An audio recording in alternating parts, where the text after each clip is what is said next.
Seigneur. L'honneur est à toi dans cette matinée, Seigneur Jésus. Merci, Seigneur, pour ta présence et ton amour, Seigneur mon roi. Merci pour l'Esprit Saint, Seigneur, qui est sur nous, Seigneur mon roi. Merci de nous bénir, Seigneur, par ta parole, Seigneur mon roi. Tu vois le serviteur, Seigneur, il va annoncer ta parole, Seigneur Jésus. Alors mets-le de ton esprit, Seigneur, bénis-le, Seigneur. Donne-lui la parole facile, Seigneur mon roi. Tu connais les besoins des cœurs, Seigneur. Alors parle à ton cœur, parle à nos cœurs, parle à nos vies, Seigneur mon roi. Que ta parole soit comme une flèche dans nos cœurs, Seigneur mon roi. Bénis-nous dans cette matinée, Seigneur mon roi. Merci pour la croix du calvaire, merci pour la résurrection à la croix, mon roi. Merci pour la bénédiction du foyer, Seigneur mon roi. La gloire est à toi, merci mon roi. Amen, Seigneur. Continuons à prier le Seigneur, s'il vous plaît. Alléluia. Pourquoi le nom de Jésus? Mon roi, bénis, Seigneur mon roi.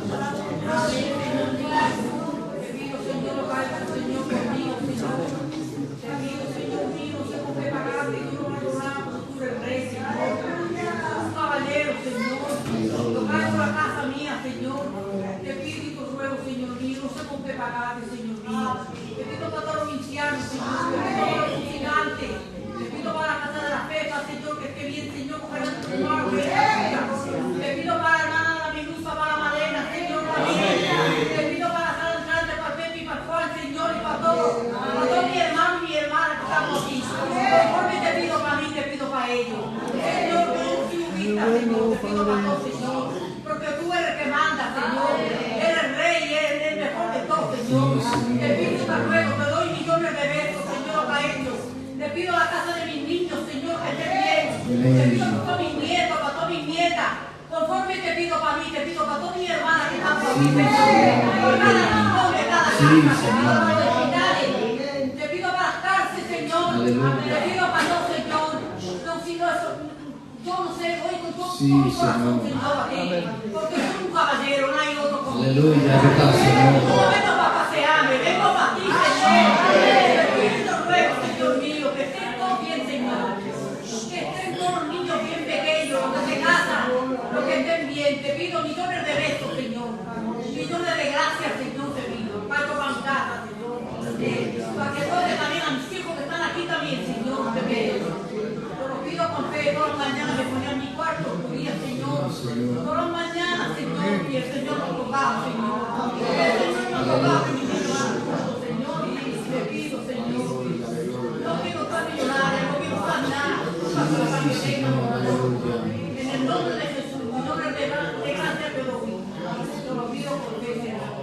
Millones de gracias te doy. Amén, amén, amén. Te pido por todo, Señor. Les frères de la croix, de prier le Seigneur, s'il vous plaît. On continue à prier. Alaba mi alma, Señor, Padre, en esta mañana, Señor.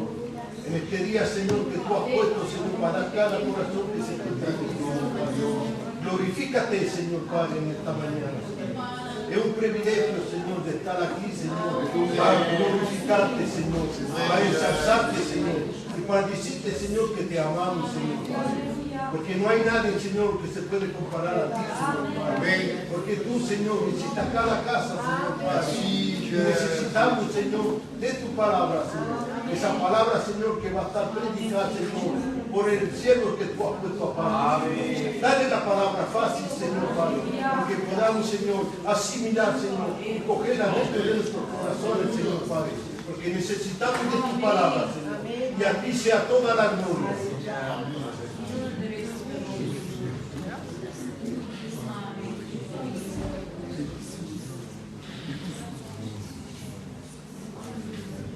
Aleluya.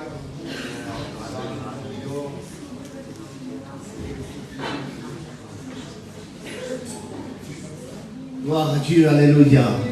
Amen. Le Saint-Esprit est là. Amen. Dieu est là et sa parole va être prêchée. Amen. D'ailleurs, un petit incident niente grave che quando avevo visto une tuile d'arriva, ça y est, sur la fossée, ça y est, il y a pas le balcon de là. Bon, après, il y a les assurances, il n'y a pas eu de blessé. Voilà, le principal, c'est qu'il n'y a pas eu de blessé. C'est que du dégât matériel. Adesso paghiamo un'assicurazione, no? Il y a le papel. Mais nous, on ne va pas se laisser troubler par quoi que ce soit. Nous, on va écouter ce que le Seigneur a annoncé.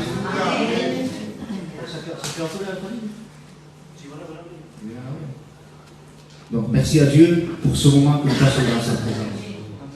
Les moments sont durs, les moments sont durs. On rencontrera des difficultés, on rencontrera des problèmes. Parce qu'on est l'église de Dieu. Et l'église de Dieu, bien des fois, elle a été persécutée. Par des hommes politiques, par autre chose. Mais on continuera à être persécuté, on continuera, les chrétiens, à être écrasés, à être méprisés. Mais nous, il faut qu'on garde la foi. Il faut qu'on garde la foi. Jésus ne change pas. C'est toujours le même. Le Jésus qui était avec l'église primitive, c'est le même du Jésus aujourd'hui, et c'est le même qu'on retrouvera dans l'éternité. Alléluia. Le Jésus qui a eu cet amour pour donner sa vie à la croix, c'est le Jésus qu'on a aujourd'hui, et c'est le Jésus qu'on aura demain, dans l'éternité. Béni soit le Seigneur, amen. Il faut comprendre ce matin, les frères, que notre vie, elle est fragile. On croit des fois être fort, être vaillant, parce qu'on est peut-être jeune, peut-être parce qu'on a la santé, ou peut-être parce qu'on a ce qu'on veut, mais en réalité, on est fragile. Imaginez une poussière dans l'œil, et ça nous déstabilise totalement. Même si tu peux mesurer 2 mètres, une seule poussière dans l'œil, et ça te change tout. Une écharpe, un microbe de rien du tout, et ça peut laisser, même si tu mesures 2 mètres, quelqu'un, la gamme avec de la fièvre pendant une semaine entière. Parce qu'en réalité, on est très fragile. Et c'est la Bible qui dira un jour, David va poser une question à Dieu, ou du moins va prier Dieu. Il va le dire de cette manière dans le psaume au chapitre 39 et au verset 5. Il va le dire ici. Éternel, dis-moi quel est le terme de ma vie. Quelle est la mesure de mes jours? Que je sache combien je suis fragile. David avait compris une chose, c'est qu'il était fragile. C'est vrai les frères. Même quand on est chrétien, on est fragile. Et là, la Bible dit comme ça que David va prier Dieu et va lui demander, Seigneur, dis-moi quel est le terme de ma vie. Je le dis en passant, je vous l'ai dit plusieurs fois. Il y a des fois, je dis des choses, mais c'est pour quelle raison. Et là, ce que je vais dire, je ne sais pas pourquoi je le dis encore. David n'a pas regardé l'horoscope. Si vous voyez ce que je veux dire. Parce qu'il y en a certains qui sont tellement, comment décider, curieux de savoir ce qui va se passer. Quand on regarde l'horoscope dans les journaux, suivant le signe que tu es, il y en a qui disent bélier, d'autres taureaux, d'autres non sais qui. Et ils regardent et ils disent cette année il va vous arriver telle et telle chose. Dans la santé il va vous arriver telle et telle chose. Mais là David il ne touche pas ces choses-là. Parce que ce n'est pas de Dieu. Et je le dis en passant, si tu ne le fais pas, tant mieux.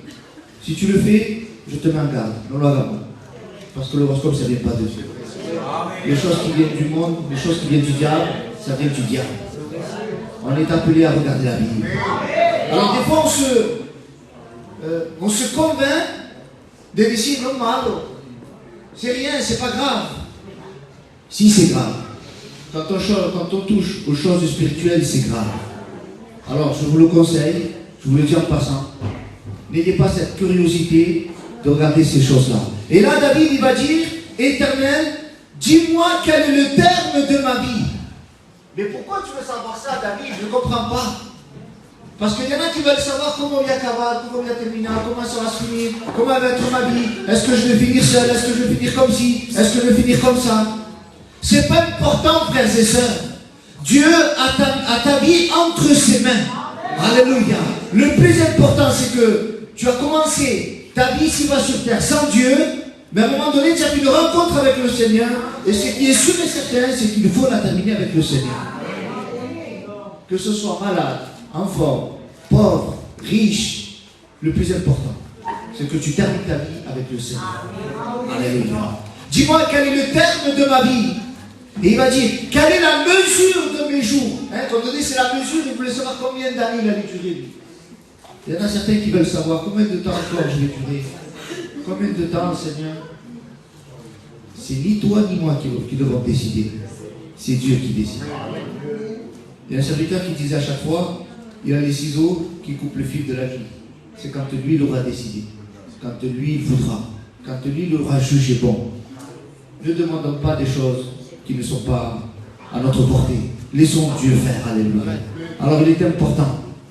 Il va dire, Éternel, dis-moi quel est le terme de ma vie, quelle est la mesure de mes jours. Mais pourquoi tu veux savoir ça, David? Par qui? Pourquoi faire?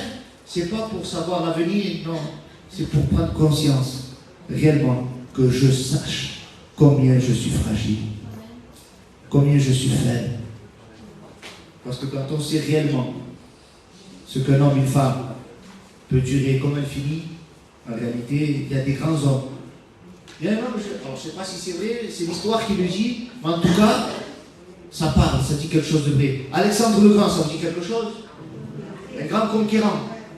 À l'époque de la Perse, c'est eux qui gouvernaient quasiment le monde, c'était après la Babylone. Les Perses sont venus et ils étaient sur une grande surface du monde. Puis ensuite, il y a les Grecs. Les Grecs avec Alexandre le Grand, ils viennent conquérir la Perse. Il a fait tomber la chute de l'Empire perse. Et cet homme-là, il était considéré, on l'appelle Alexandre le Grand, parce qu'en peu de temps de sa vie, je ne sais pas quel âge il est mort, très jeune, mais en peu de temps de sa vie, à quel? À 25 ans? C'est sûr. À 25 ans, il est mort. Mais il a fait des choses extraordinaires dans le monde. Il a conquis le monde en peu de temps. On l'appelle Alexandre le Grand. Par contre, l'histoire nous dit une chose. Il va dire que quand il va mourir, regardez ce qu'il va faire. Il va dire, vous sortirez ma main du cercueil et vous jetterez les richesses autour de moi et je veux que ce soit des médecins qui me portent. Dans le sens de dire, ce qu'il voulait faire comprendre, c'était les médecins, ils pourront dire, on n'a rien fait pour lui, on ne pouvait rien faire pour lui. Comme ça, quand on jette les richesses, de dire, les richesses, elles ne servent à rien, tu ne peux pas les emporter. Et la main dehors du cercueil en disant, tu es venu les mains vides, tu repars les mains vides.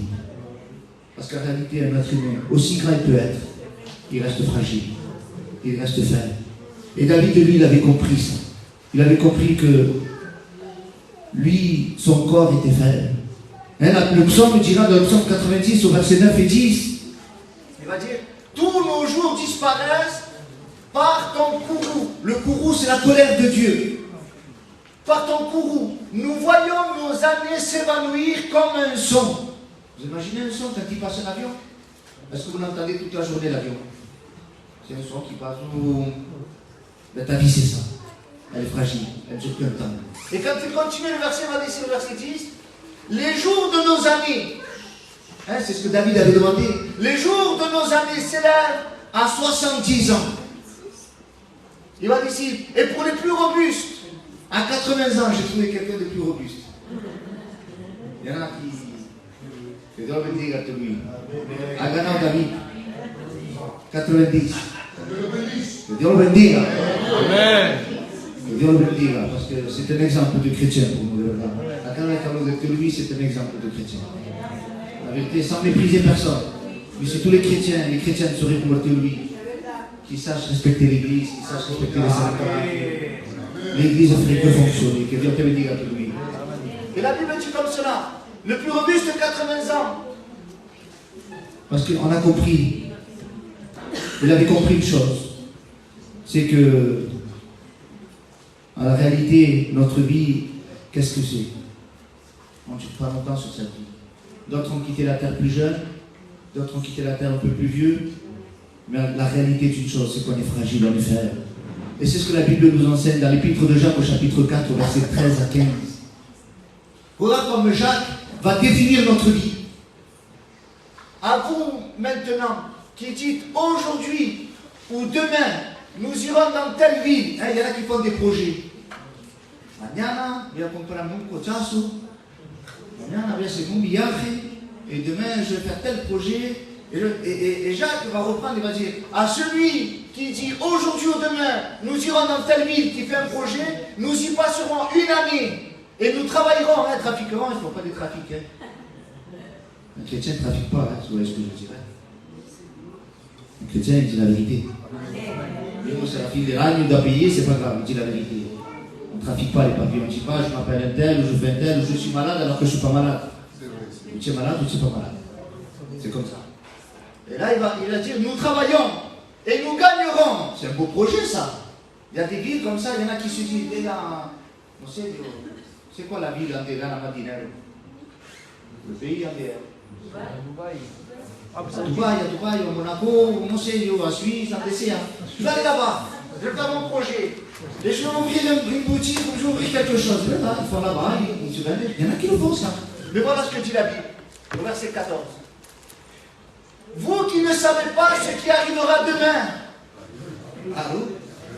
Et que lo sabe tú lo que se va a pasar mañana? Yo sé la météo de mañana, bah oui, et miro en internet. Je sais ce qu'il va y avoir à TF1, porque miro internet, à la télé. Et ta vie de tous les jours, tu sais ce qui va t'arriver ou pas? On ne sait pas.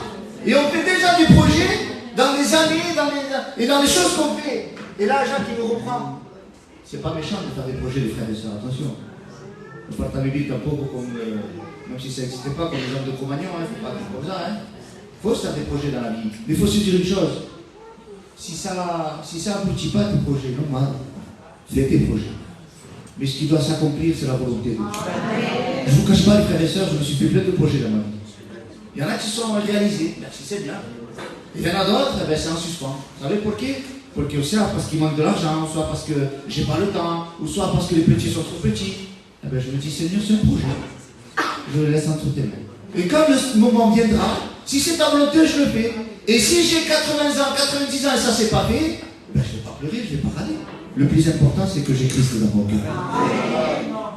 Et vas-y. Vous qui ne savez pas ce qui va arriver demain, car qu'est-ce que votre vie? Voilà. Qu'est-ce que c'est notre vie? Quel est notre vie là? Vous êtes. Para poder algo decir algo de más fuerte quand même. Vous êtes un bel arbre. Un arbre dura no sé cuánto tiempo. Sur longtemps un arbre. On dit que vous êtes un arbre. Quand on parle d'un arbre, c'est pour porter du fruit. Ça oui. Mais c'est pas dans la longévité. Mais il dit si vous êtes une vapeur qui paraît pour un peu de temps. Vous avez vu une vapeur comment ça fait? Sale l'humo ese. Et tu crois que c'est qu'il y a dans l'air, il y a l'humo ese. Ça fait ça, et ça disparaît. Qui paraît pour un peu de temps et qui ensuite disparaît. Voilà la réalité de notre vie. C'est qu'en réalité, on n'est qu'une vapeur ici sur la terre. Alors oui, pour nous, des fois, on dit, l'arbre, c'est long, c'est si. Mais en réalité, selon la Bible, c'est court. Et le temps qui nous reste, les frères et sœurs, soit on continue à vivre notre vie comme on le fait, à la dérégler, hein, on ne va pas mâcher les mots, la dérégler est bloquée. Quand tout va bien, vengo al culto, quand tout va bien, je vais à la réunion, je prie, je parle en langue, je prophétise, je chante, je prêche, hein, on met tout le monde dans le lot. Je suis le plus beau, je suis le plus fort. Là, Léonard qui arrive dans la difficulté, ça y est, ça repart. Il est tellement fatigué, chargé, on est dans le culto, tu comprends pas ci, tu comprends pas ça. Le peu de temps que nous sommes sur la terre, le peu, je ne sais pas quanto tempo c'est là. Vous imaginez qu'une personne est capable de voir, et ce sont les que vous dites, c'est 80 printemps. C'est rien en réalité, 80 printemps. Tu as vu 80 fois l'été. Et si tu enlèves jusqu'à l'âge que tu comprennes, jusqu'à les 6 ans, 5 ans, regarde, tu as vu quoi, 75 printemps, 80 printemps. C'est ça la vraie vie. Et nous, on s'angoisse avec le peu de temps qu'il nous reste. Comment je vais faire? Le Seigneur m'a abandonné. Non, le Seigneur ne t'a pas abandonné, il est avec toi. Il a dit, je suis avec vous. Je ne t'abandonne pas. Le tempo che nous guère, le peu de temps qui nous guère, les frères et sœurs, que ce soit dans notre vie physique ou que ce soit quand le Seigneur revient, le peu de temps qui nous reste, vivons-le pleinement dans l'évangile. L'apôtre Pierre aussi, un jour, il va parler de notre vie. Qu'est-ce qu'il y a dit dans 1 Pierre au chapitre 1, verset 24?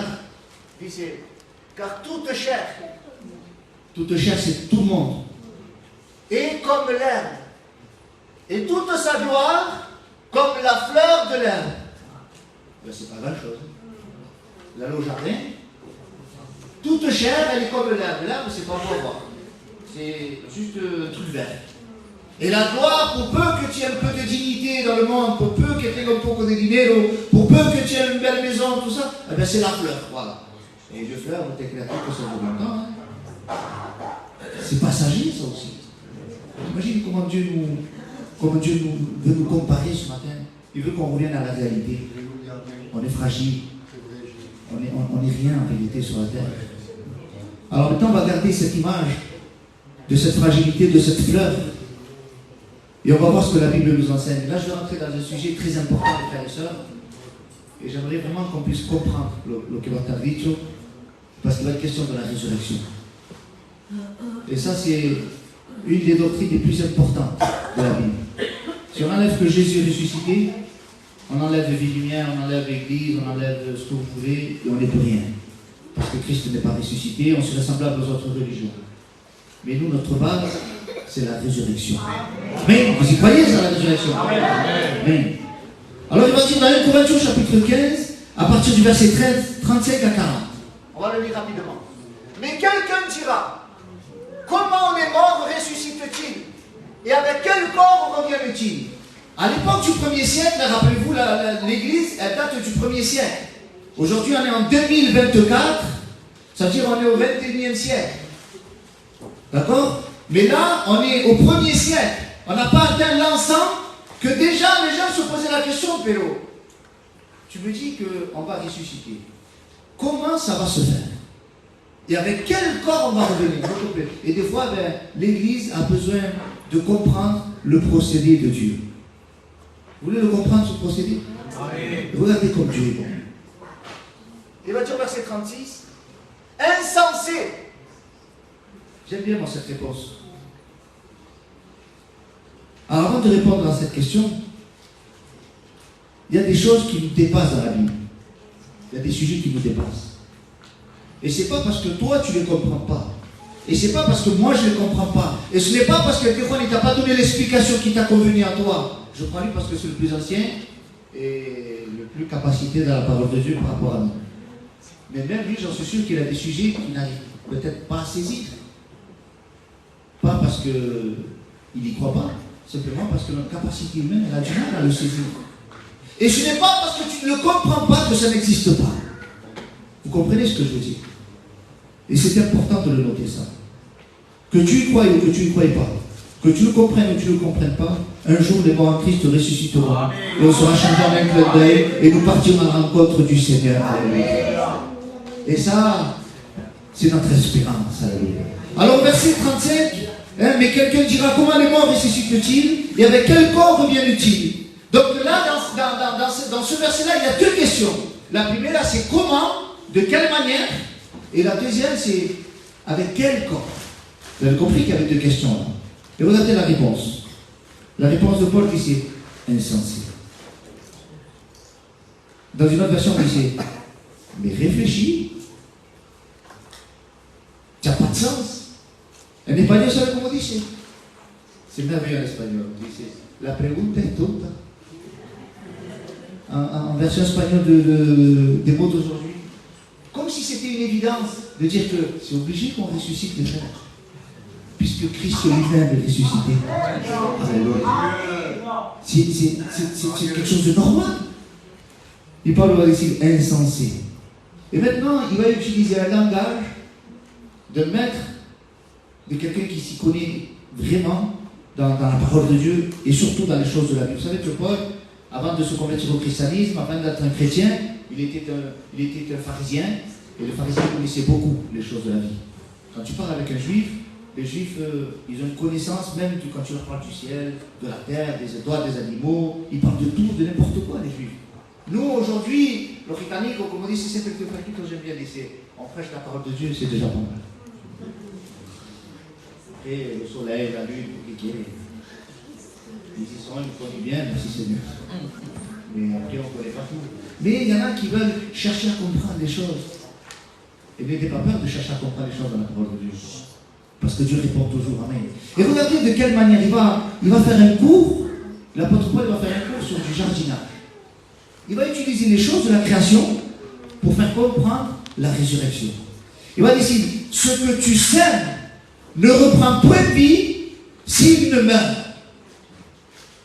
Alors, je ne sais pas si on a compris, si on a saisi ça. Mais à chaque fois, pour qu'on puisse comprendre les choses célestes, Jésus a toujours pris des exemples de la terre. Parce qu'en réalité, elles sont une ombre de ce qu'il y a réellement dans le ciel. Quand on parle du tabernacle, elle est une ombre de ce qu'il y a réellement dans le ciel. Quand on parle du sacrificateur sur la terre, c'est parce que c'est une ombre, mais en réalité, il y a le vrai dans le ciel. Vous comprenez ça? Et tout ce qu'il y a sur la terre est une ombre de ce qui se passe réellement. Imaginez un peu. La dernière fois, j'étais en train de lire le livre de l'Apocalypse. C'est Apocalypse 1 au chapitre 1, verset 10 à 18. Et ça m'a béni parce que j'ai pu comprendre réellement le qu'est dans le ciel avec ce qu'il y a sur la terre. Il va dire, je fus ravi en esprit au jour du Seigneur, et j'entendis derrière moi une voix forte comme le son d'une trompette. Amen. Bientôt on va l'entendre, celle-là. On va être ravis en esprit. Amen. On va aller à la rencontre du Seigneur comme Jean l'a été. Amen. Et la Bible dit comme ça. Et j'ai entendu une voix qui disait, ce que tu vois, écris-le dans un livre et envoie-le à qui? Aux 7 églises, à Éphèse, à Smyrne, à Pergame, à Thyatire, à Sardes, à Philadelphie et à Laodicée. Verset 12. Je me retournai pour connaître quelle était la voix qui me parlait. Et après m'être retourné, je vis, quoi? 7 chandeliers d'or. Et qu'est-ce qu'il y avait dans ces chandeliers d'or? Au verset 13.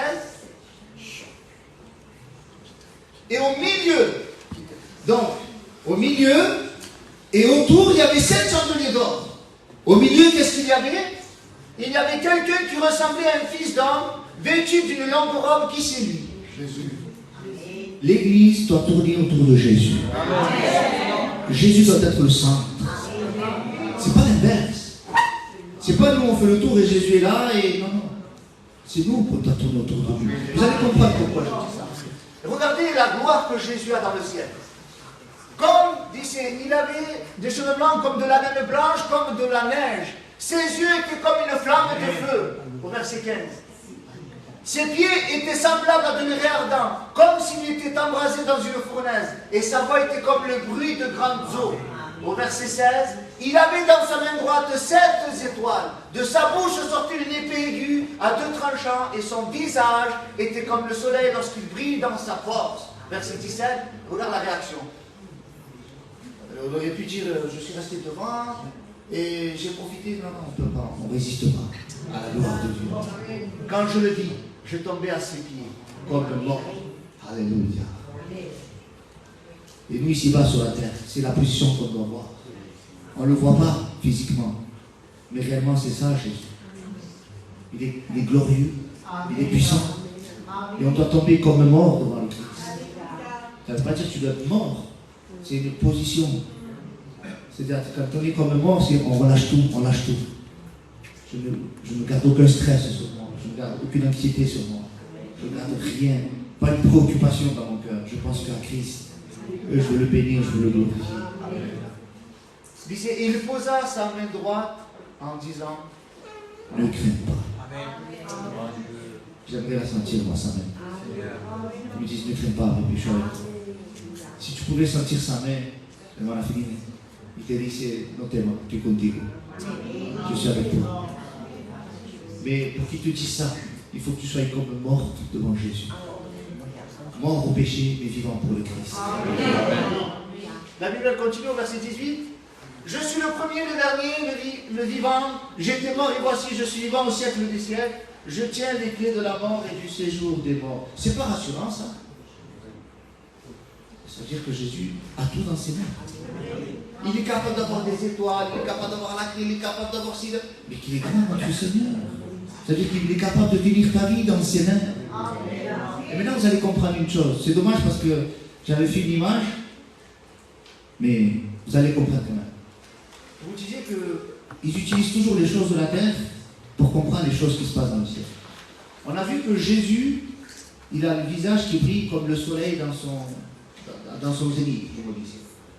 Et maintenant, quand on regarde le système solaire, comment tu as hecho, vous savez comme il y a 2 planètes qui tournent autour du soleil? Il y en a 8. Il y a 8 planètes qui tournent autour du soleil dans la Terre. Maintenant, vous allez comprendre une chose. Si on enlève la Terre, parce que Jean est symbolisé par la Terre, là, hein, c'est un gars qui vient de la Terre. On enlève, il tombe comme mort. Vous savez combien il en reste qui tournent autour du soleil? Il en reste 7. Et les 7 chandeliers d'or. C'est l'image de ce qui se passe dans le système solaire. Le soleil est au milieu et les planètes elles tournent autour. Les églises doivent être à l'image de la création de Dieu. Dieu a mis un ordre dans la création de Dieu. Et les églises doivent respecter cette image. C'est important ça, les frères et sœurs. Vous comprenez que maintenant, quand on revient au chapitre de Corinthiens, Paul va utiliser le jardinage pour nous faire comprendre la résurrection. Vous avez compris jusqu'à maintenant? Va ici. Dans le verset 36. Ce que tu sèmes ne reprend point vie s'il ne meurt. supposons qu'on est tous des jardiniers. D'accord? On a un tablier, les gants. Et comment c'est à mal spatuler ça? Là? Vous savez qu'on a un jardinière là-bas. La louche. Non, la cuisinière. C'est la louche. Allez, le pêche. Doit te dire. Allez, vamos a coger eso. Imaginez-vous un peu. On est des jardiniers. Tu m'amènes au jardinier. Alors, il veut planter du blé. Vous savez lequel? Le trigo. Comment il est fait le blé? Assis. Et après, il y a les épis dessus. Alors, comment je fais pour planter ça? J'achète l'épi comme ça et je le place comme ça? Non. C'est la graine. Vous avez compris, je vais à la botanique, à Truffaut, ou chez le producteur, il comprend des graines. D'accord? Maintenant, moi je veux du blé. Comment hago? Il faut que je prenne cette semence, que je la mette sur la terre. Mais qu'est-ce qui va se passer? Comment elle fait cette graine pour devenir après la plante? Qu'est-ce qui se passe? Il y a un phénomène physique qu'on appelle, il faut qu'elle germe, il faut qu'elle meure. Parce que si elle ne meurt pas, la tige avec le blé ne peut pas sortir. Et l'apôtre Paul va se servir des choses simples de la vie, de la création, de l'ordre que Dieu a institué. Il va dire, ce que tu sèmes ne reprend point vie s'il ne meurt. Et quand on continue le verset, il dit au verset 37, et ce que tu sèmes, gardez en tête que vous êtes le jardinier, ce que tu as semé, ce n'est pas le corps qui naîtra, ce n'est pas la tige avec le blé que tu as semé.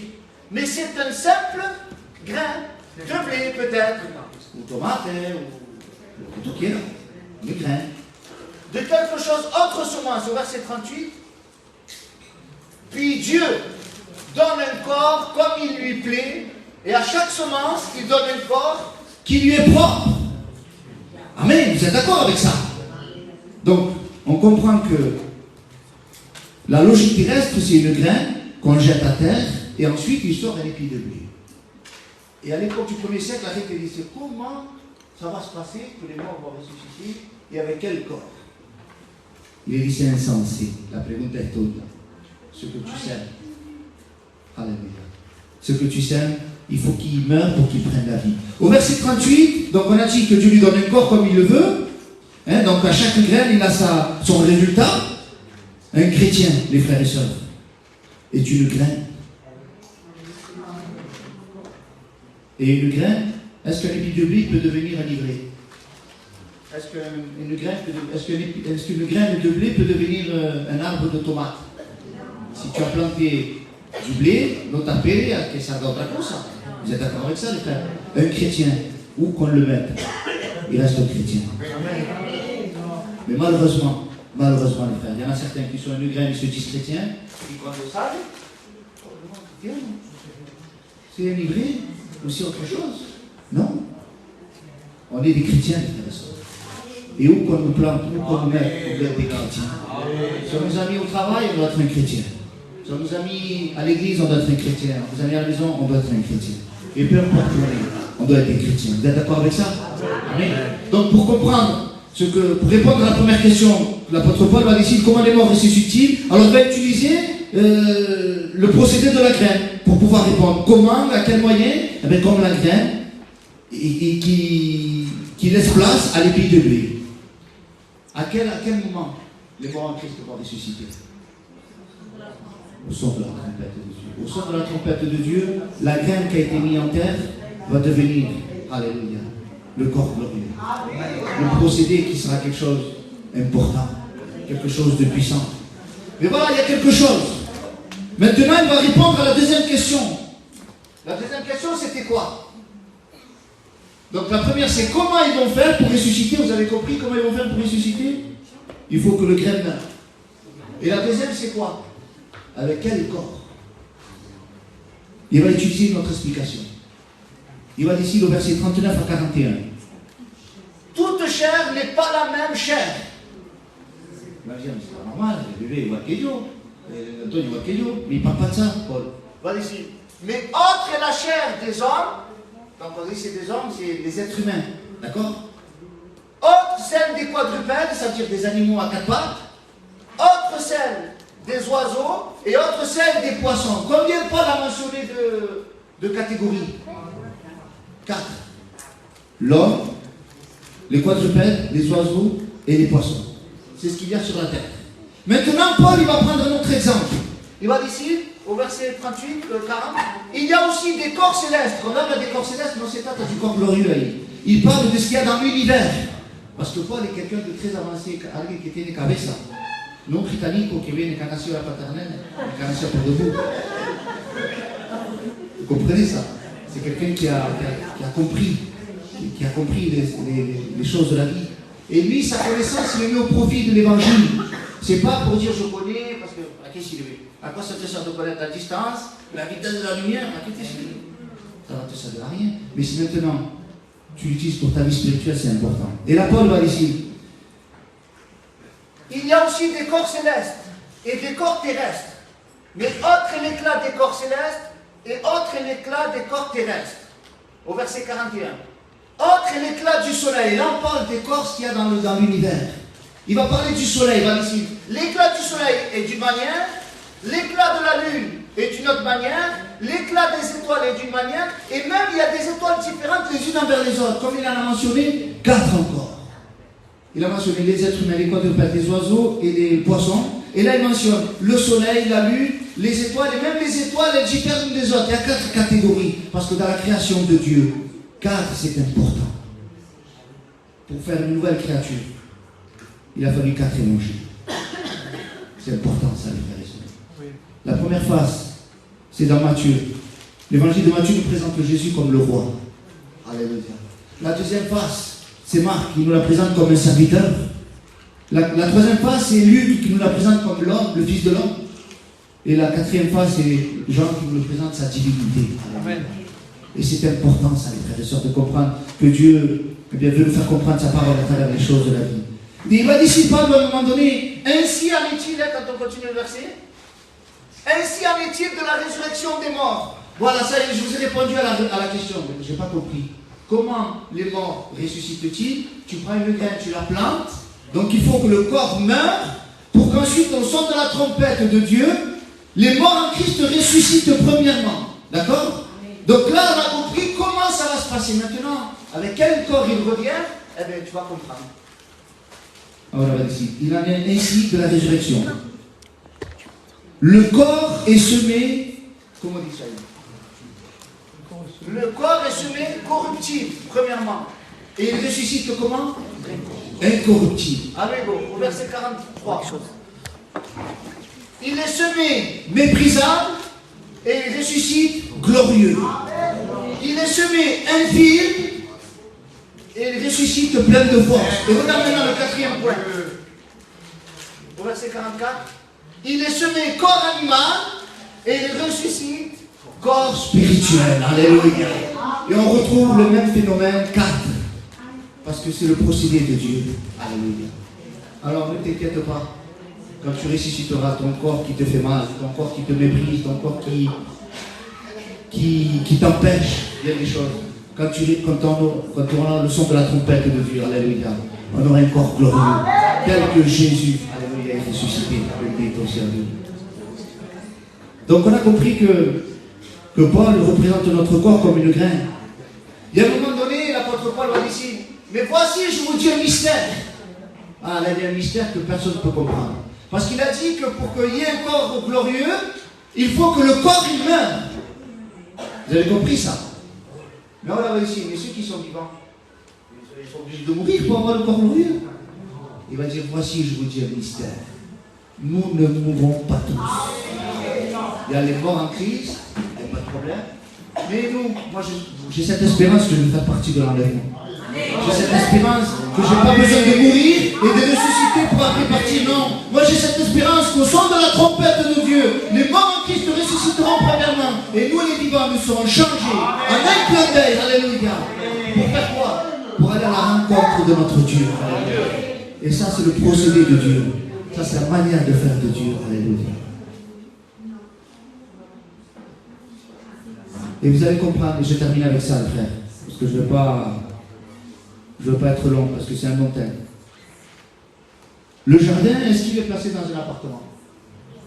En général, il est où le jardin? Parfois là. Donc si mon corps est une graine, que je le plante, il y a des fois il fait beau, il y a du soleil, c'est agréable des fois. Il y a des fois il fait froid. Il y a des fois il fait nuit, des fois il pleut, des fois il neige, des fois il gèle. Mais ça, c'est ta vie de tous les jours, ça. Il y a des fois où tout va bien dans ta vie. Et on profite. Quand il fait beau, qu'est-ce que vous faites? Vous allez manger dehors, dans les terrasses, vous profitez dans les bars. Mais quand il fait froid, c'est plus compliqué parce que la vie elle est plus difficile. Et la marche chrétienne, elle n'est pas toujours faite que de beau soleil, que de belles choses. Il y a des fois la nuit qui tombe. Et la nuit, ben, c'est symbole des problèmes, des soucis, des tracas. Et on a l'impression que le soleil ne va pas se lever, mais ne t'inquiète pas, tout est passager. Mais Christ est éternel. Il est avec toi. Alors ce jardin-là, tu es dans ce jardin-là. Et tu sais quel est le jardin de Dieu ici-bas sur la terre? À ton avis, c'est quoi le jardin de Dieu ici sur la terre? C'est le Borély, pas le Borély? Non. Ouais. C'est l'église.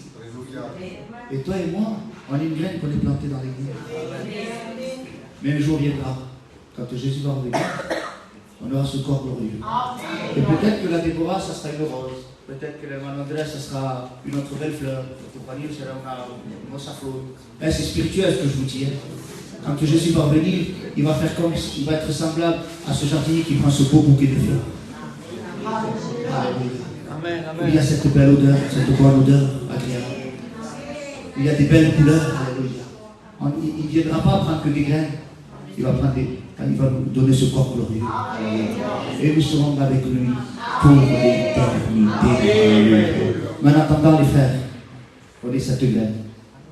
Et c'est dur, c'est compliqué. Parce qu'il faut supporter. Il faut supporter les soucis, les tracas, la famille, les amis, le travail, l'ordinaire, la banque, le recommander, la boîte aux lettres, les textos, les mails, les coaching. Et tout ça, ben, cette semence-là, elle souffre bien des fois, elle passe par des problèmes, par des difficultés, mais un jour nous serons dans la rencontre de notre Dieu. Vous savez, le but de ce message, c'était pas de montrer quoi que ce soit, puisque c'est déjà marqué dans la Bible, on n'invente rien, mais c'était de t'encourager, de te dire qu'un jour Jésus viendra bientôt nous chercher. Et il utilise des choses simples de la terre pour te faire comprendre que c'est la vérité, c'est la réalité. Qu'on ne comprenne pas les choses de la Bible, c'est une chose. Mais ce n'est pas parce qu'on ne les comprend pas que les choses ne vont pas arriver. Alléluia. Les prémices, le premier qui a ressuscité, c'est Christ. Et comme lui, il est ressuscité, il a la capacité de nous ressusciter. Alors, j'invite les frères et sœurs à prier le Seigneur ensemble. Amen.